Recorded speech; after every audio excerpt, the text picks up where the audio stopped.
Welcome to the Simply Financial Podcast. I'm your host, Christopher Calandra. This is episode number 20 of season number 4. My guest today I've known for a couple of years, and she is very impressive, Catherine Awwad. I want to talk about her early stage career, a little bit of her relationship with money and thoughts and stuff like that. Candidly, she and I haven't had in our many discussions, we haven't tackled a lot of these things. So I'm really curious to get the answer to some of the questions that I have.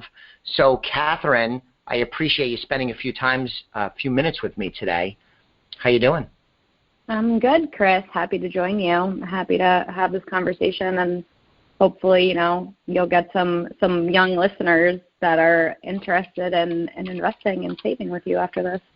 So would you consider yourself, or are you considered a millennial? Yes. Yes, I am. I fall into the millennial age group without a doubt. Okay. And so I don't know if it's appropriate to mention the firm that you work for, but you went to school for accounting, graduated from the University of Connecticut, and you work in auditing. Is that right? That's correct. I work for PricewaterhouseCoopers, which is one of the big 4 accounting firms.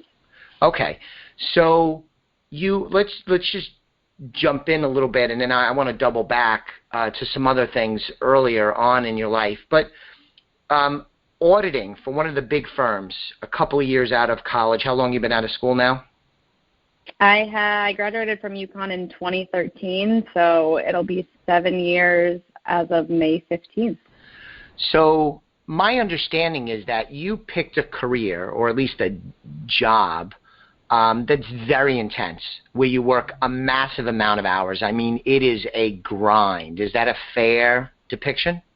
That is. So there are definitely parts of the year where I am extremely busy, and there are other parts of the year that I'm not as busy, and so it's kind of a give and take. But usually the months of January through March, and I'm not a tax accountant, so it has nothing to do with the tax deadline being April 15th.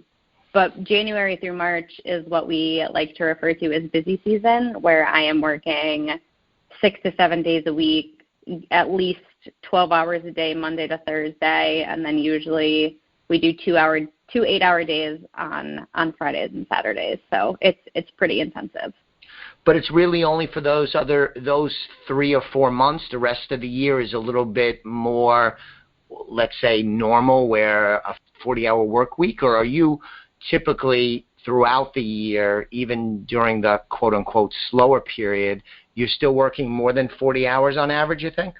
Yeah, so it depends. A lot of the times, basically what we'll have is we'll have busy season, and then we have our quarters. And so during the months when we have quarters, so there would be the month post-quarter close, we are a little bit busier just to help our clients get out their Q filings and whatnot, but it's still not that bad. I would say the summer months, so usually June, July, and August. July, there's probably a couple of weeks from the quarter perspective where we're a bit busier, but I'm 40 hours, if that, and the firm actually lets us do what's called Flex Friday during the summer. And so essentially, if you get your 40 hours in Monday to Thursday, then you get a 3-day weekend. So that's definitely one of the perks.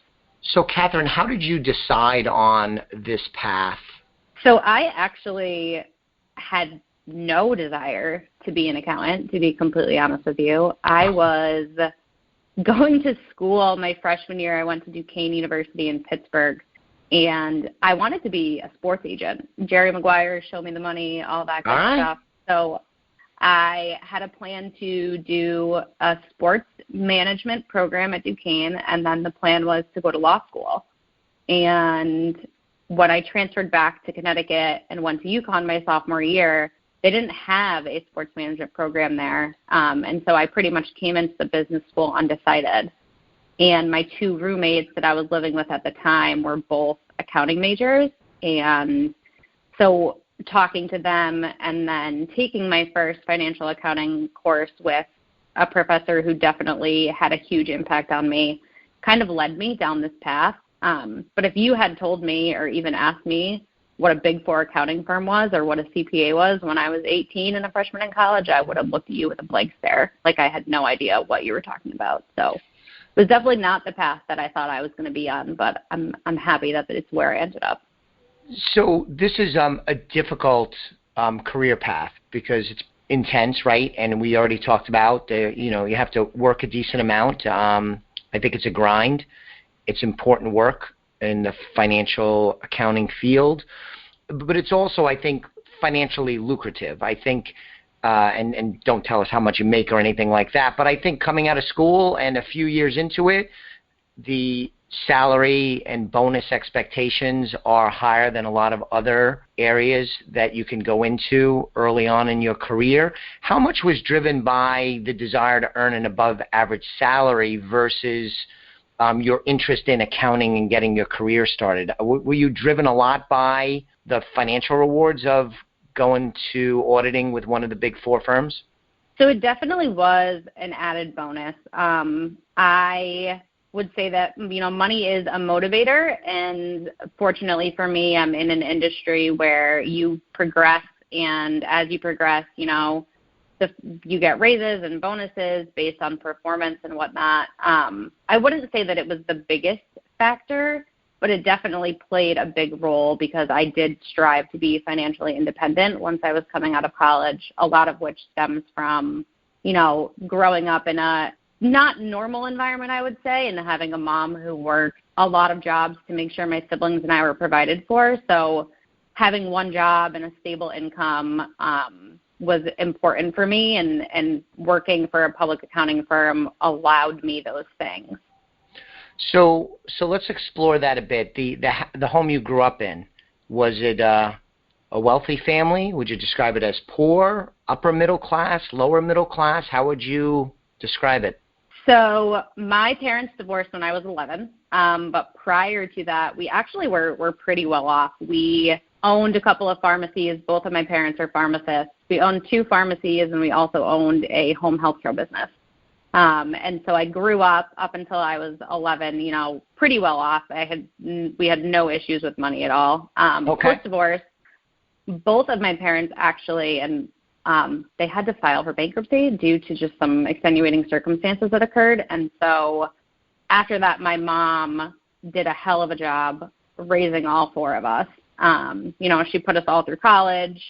She at one point had 2 kids in college, one in a private college, one in a public, and had the other 2 of us in a private high school. And at that point, we all had cars and cell phones, and we were extremely lucky. So we kind of went from one end of the spectrum to the other. I would never say that we were poor, and I was very fortunate, but it definitely was a lot of hard work post-divorce and watching my mom grind day in and day out to make sure that we were taken care of. So it sounds like at 11, 12, 13 years old that made an impression on you, no? It did, and I think, honestly, as my siblings all basically grew up and moved out, I am the youngest of 4, my older sister being 6 years older than I am, and my brothers falling in between that range. And so after they were all out of the house and it was just my mom and I think that it allowed me to take into perspective how hard she worked to make sure that we were provided for. She was always there. We always made sure that she and I had dinners during the week so that we could catch up. But it was a lot of, me becoming independent because she was working so hard to make sure that we were provided for, and that had a lasting impact on me. So when you were young, let's say post-divorce, what did you learn about money?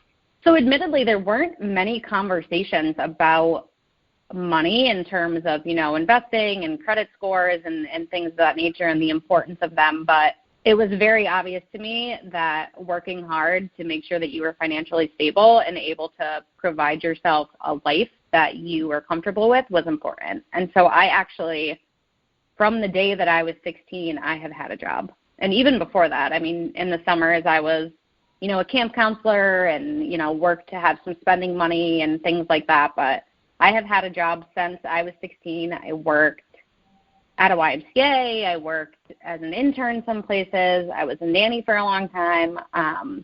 And so I think that it really just, put the impression on me that, you have to work to be able to afford the life that you want and to make sure that you are able to provide the things for yourself that you need. So I have always had, thankfully, a very strong work ethic, which was developed as a result of watching my mom do the things that she did. I see. Well said. You used the term like you're driven to be financially independent. Does that stem from the interruption in lifestyle and seeing your mom work so hard to provide for you and your siblings? Is that the origin of this, or do you think you probably would be driven anyway, right? Some of this is just who you are, no? Yeah, it's definitely naturally ingrained in me, but I do think that the biggest component of it is the fact that I watched my mom go through a lot, and so I didn't want to have to be in a situation, and she's the best woman in the world. I didn't want to have to work 5 jobs. I didn't want to have to, never be home or never have some free time or always feel that there were some stressors related to money. And so fortunately, the path that I took has allowed me to work one stable job, have a very stable income, even in unprecedented times like the one that we're in right now with all COVID-19 and so many people having to go on unemployment. And so I do think that a lot of it stems from just wanting to be able to be stable and have a stable income and not have to worry. So let me ask you this, because, as a financial planner, I've been at this for 26 years, and in some ways your story is similar to others.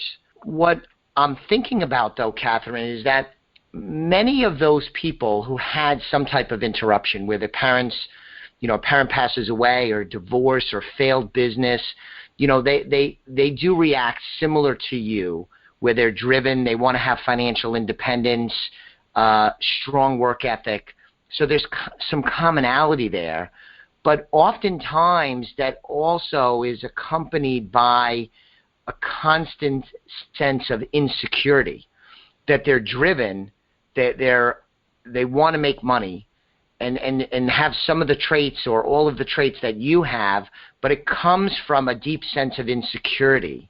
In my discussions with you, since I've known you, I don't pick up on the insecurity part of that I see many times with others. What do you think about that? I definitely think that that's a factor. Not as much for me. I think that in the last 6 years alone and working with the firm, I have grown a ton.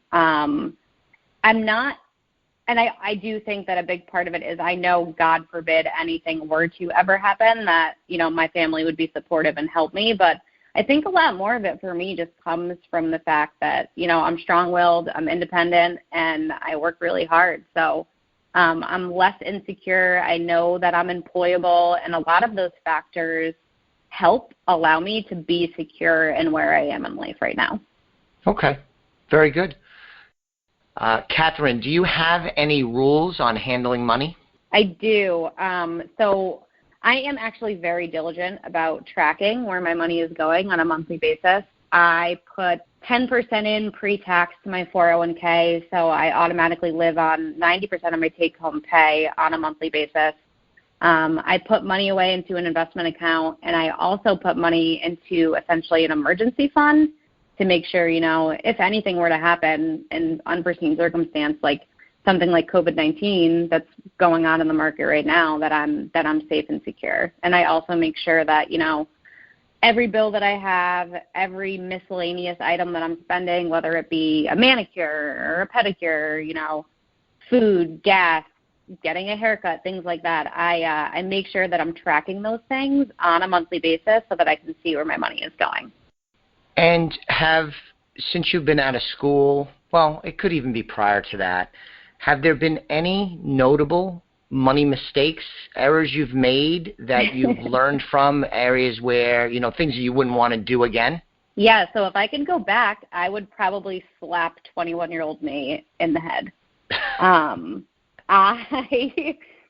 decided, and my mom tried her hardest to talk me out of it, but I was stubborn and I wanted it. I decided that I needed to buy myself a Mercedes-Benz when I was 21. And impressive. I love the car. Yeah, I love the car. It was beautiful. It was probably one of the most irresponsible financial decisions that I've ever made. I mean, I could afford it, but I also wasn't able to save nearly as much as I should have been at that point in time because the car payments, the maintenance, the insurance, the gas, like all of those things added up. And I got it out of my system, so I don't regret it. But like I said, if I could go back and slap 21-year-old me, I definitely would. So when you got rid of the Mercedes-Benz, and I bet you it was a beautiful car, and to be 21, you must have been living large. That's pretty awesome. So when you got rid of the Mercedes-Benz, did you absorb a financial loss, or it was more the opportunity that you couldn't do other productive things with the money because so much was going into the car? It was more so that there just was so much money being spent on it that it just wasn't happening anymore. I just knew that at that point I needed to downsize. I actually did have to roll over some of the loan that I had onto the new car that I bought, which definitely sucked, but I was fortunate enough to get a new car at a time when they were offering 0% financing, which was great for me, but it did impact and added a sizable chunk onto the loan that I had to take for my next vehicle. Okay.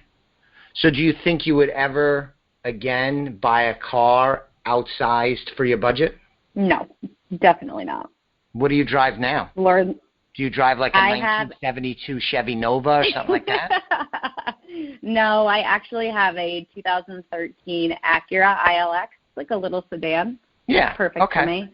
Yep. I've had many. It's still a very nice car, but not as nice as my Mercedes, but that's okay because it gets me from point A to point B, and that's what's important. So actually that tees up my next question is, now that you've been in the workforce a bit, what about money is important to you? What do you want it to do for you? I think one of the biggest things for me is making sure that I'm set up later in life to be able to retire. I don't want to be in a situation where, I'm 65 and still having to work. Like, I want to be able to make sure that I'm setting myself up. And obviously that's a long way away, seeing as how I'm only 28. But a lot of it for me is just wanting to make sure that I'm financially stable so that I can get to a place in my life where I am able to retire, because I don't want to work forever. And so I feel I'm taking the steps now to get there. So I want to follow up again. I keep coming back to, you said financial independent. So square this for me. You're 28, as you said, and you make a good income. You're financially fit, making a lot of smart financial decisions, right? You're driving a car that you probably could afford a nicer car than you have and still not get to the extreme of what you did when you were 21 with the Mercedes. Is that fair? Very fair. And you're thinking about, okay, I want to retire well, which is a notable goal. And it's something that I talk a lot with clients about, planning for retirement so you could retire in dignity, but also retire in style so you could enjoy your retirement years. But how do you handle the thought about financial independence between 28 and whenever you retire, which is way out in the future? What does financial independence mean for you in your late 20s into 30s? Listen, I don't want to make you any older, any faster. I'm going to be 50 this year, so I'm particularly sensitive to that. But what does financial independence look like over the next 5 and 10 years, not so much 30 years down the line? I am very cognizant about debt and all of those factors. And so I think one of the biggest things for me is not having to feel like I'm struggling or would have to rely on anybody else to help me provide, essentials to myself. And I think that is a big piece of it for me is, I live by myself. I pay my rent. I am able to do all of those things without having to rely on anyone. And that's how I would like to continue. I don't want to have to feel like I'm a burden on anyone else, or that I have to almost, make myself vulnerable and put myself in a situation where I have to become dependent on somebody else to help me live. And that's huge for me. And Catherine, that ties into what we spoke about before. It seems to me that by managing your money well, being disciplined on the debt side, living beneath your means, and being smart and diligent, that makes you independent, and that allows so that if something negative should happen, you're not overstretched where you would be a burden on anyone or you'd be in a position to get hurt too badly. It all kind of ties together. Absolutely. So I was going to ask, and this is literally the question I have in front of me. I don't think you're a free spender, but what is something you splurge on? But you sort of answered it with the Mercedes. But since then, is there anything that you do splurge on even while you're being disciplined and watching your money carefully? Yeah, so travel, honestly. I love to travel.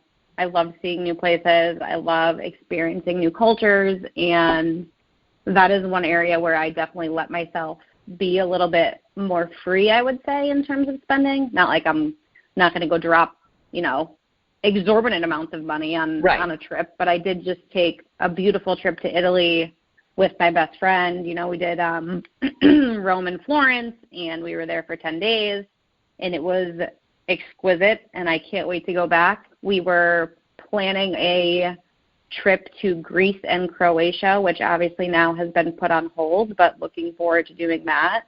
And I would say that's probably my go-to in terms of splurging. Yes, I went to Italy one time, and I would agree with you. My heritage is Italian. I don't know if it's the same for you, but it is such an unbelievably beautiful country, so picturesque, rich history, amazing food, unbelievable wine. And I could tell you, like, one of my bucket list items is that before too long, I don't want to do it when I'm 75, but I would like to go and spend a month in Italy. And that's something that is one of those goal-oriented, like I said, bucket list kind of things. So I agree with you on the Italy front. Yeah, it was incredible. I mean, I ate my weight in pasta and drank my weight in wine, and it was definitely a trip of a lifetime. So I can't wait to go back there. Very good. Very good. Very good. Very good. So, Catherine, thank you so much for spending a few minutes with me today. It was a very enjoyable conversation. I wanted to ask you one final question, though. Millennials kind of in certain circles get a bad rap. Yeah, they do. And it seems to me, with the people that I've met, clients as well as people on the team here at Elliott Wealth, that there are some millennials that are definitely, I don't know if I should say losers, because that's probably harsh in this sophisticated show. And there is an element to your generation that falls into that category. But my experience with the majority of the millennial generation is outstanding, hardworking like you, smart, sometimes impatient, but young generations are always impatient in some ways. So you agree with me that the bad rap they get is probably not deserved from most of the generation, even though you have some losers. Yeah, so you definitely have a couple bad eggs in the batch, I would say, but a lot of the people, and especially the people that I work with, we're all in the same age group at the firm, and everybody is hardworking. We all know, the value of a dollar and how much it takes to earn, and I think a lot of us definitely do get a bad rap, but, we work hard. We understand the value of money. We want to make sure that, the economy continues to do well, and I think that the millennials are up and coming, and we're doing great. I agree. Very well said. And I'll just add that I'm a Gen Xer, and there's definitely losers in Generation X too. So every generation definitely has the bad batch, but can't let that. And every older generation disparages the younger generation. It's just the way that it goes. Absolutely. So I'm sure that in 20 years I'll be thinking the same thing about whatever next population group we have. Of course. So listeners, if you haven't subscribed to the Simply Financial podcast already, please do so. I would appreciate it a ton. Additionally, if you're not a client of ours already, please check out our website, www.elliottwealth.com. You could get more information about me and the team and how we help our clients win with money. Again, Catherine, thank you so much. It was a great conversation, and I look forward to speaking with you offline soon. Thanks, Chris. Thanks for having me. The views expressed are not necessarily the opinion of SagePoint Financial Incorporated and should not be construed directly or indirectly as an offer to buy or sell any securities mentioned herein. Investing is subject to risks, including loss of principal invested. Past performance is not a guarantee of future results. No strategy can assure a profit nor protect against loss. Please note that individual situations can vary. Therefore, the information should be relied upon when coordinated with individual professional advice. Please note, the information being provided is strictly as a courtesy. When you link to any of the websites provided here, you are leaving this website. We make no representation as to the completeness or accuracy of the information provided at these websites, nor is the company liable for any direct or indirect technical or system issues or any consequences arising out of your access to your use of third-party technologies, websites, information, and programs made available through this website. When you access one of these websites, you are leaving our website and assume total responsibility and risk for your use of the websites you are linking to.